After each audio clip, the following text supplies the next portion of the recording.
Hello everyone, welcome to another E3 vlog. We're at day 3, I think it is, and today I'm not alone on my lonesome. I'm joined by my good friend, it's Bally here. Hello! From the I've made it. This Nintendo Life podcast, which we do together, and we are going to be talking today to you about some more E3 things. So let's get into that. So today, Bally, we're going to talk a little bit about a little plumber. His name's Mario. Oh, I think I've heard of that guy. Yeah, that guy, yeah. They call him Mario over in the United States. But today we're going to be talking about how he makes his own levels, or perhaps you make his own levels for him. Oh, we try to at least. We try to. We'll see how that goes. But Mario Maker is probably going to be a big thing Nintendo are going to be talking about at E3.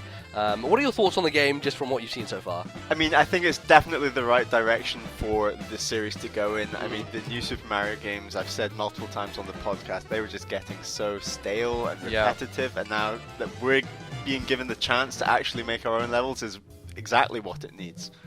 Yeah, I think I'd agree there. Mario Maker for me is very interesting because I hated New Super Mario Bros. 2 to such an extent that I don't think, like, I'd put myself in a position where I'm not buying another Mario game for the next 10 years, you know, unless they do something drastically different. But going back and being able to modify and change things makes it interesting to the degree where, like, you could have famous developers come in and make a level. Like, imagine Hideo Kojima comes and makes a Mario level. That's fucking crazy.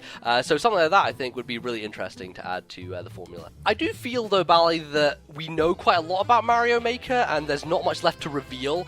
E3 is about surprises and about big things being announced. What would get you most excited for Mario Maker to be announced at E3? I think just a real in-depth example of how they're going to do the online functionality with sharing your levels, perhaps leaderboard. I don't know how that would work, but leaderboards of perhaps ratings of how you rate those levels. I mean, how we've seen shared. like with Mario and Donkey Kong how they tried that trial thing of if you give a player your stars, then they're able to get like different things to add to their roster of building levels. Yeah.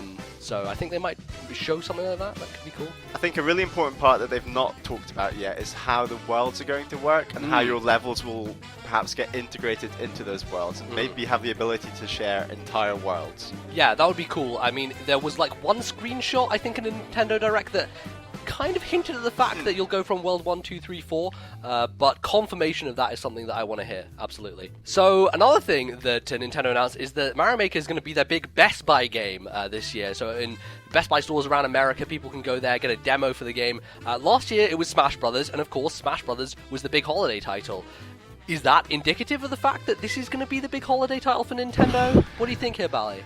I think there's a strong chance it will be the holiday title, but I think that would be a real shame. Yeah, because I mean, we're hyped about this game, but perhaps not as hyped as a lot of Nintendo fans are definitely more hyped than us about. Yeah, absolutely.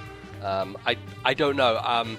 For me, something like Xenoblade would be great as a holiday title, but I just don't think it hits the mass market like Mario does.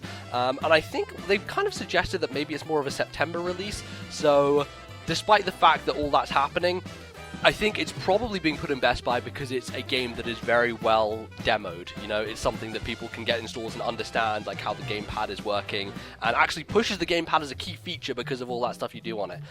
So that's probably why they're doing it in Best Buy. But yeah, those are our thoughts on Mario Maker, and excited to see more at E3. Yeah, hopefully it'll be something that gets pulled out of the bag and isn't just bland like I'm kind of a little bit fearful it will be, but we'll have to see. Now, Bally, it's time for Tweet of the Day, where we go to Twitter and ask people what they think about this topic.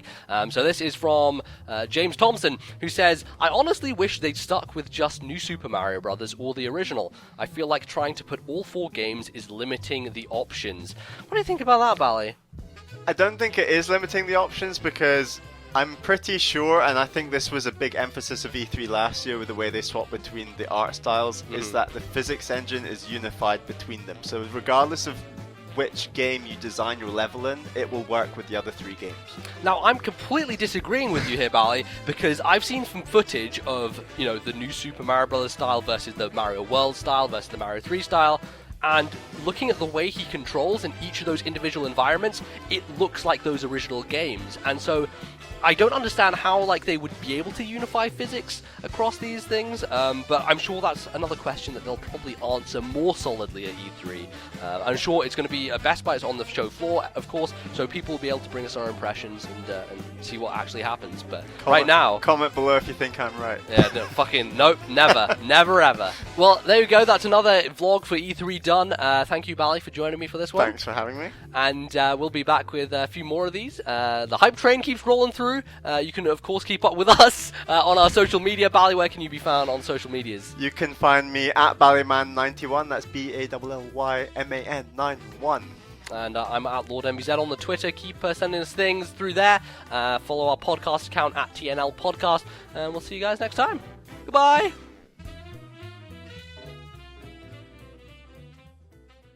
And we'll probably do a few more of these, so look out for those in the coming days before E3 is happening. Hype train, hype train, hype train,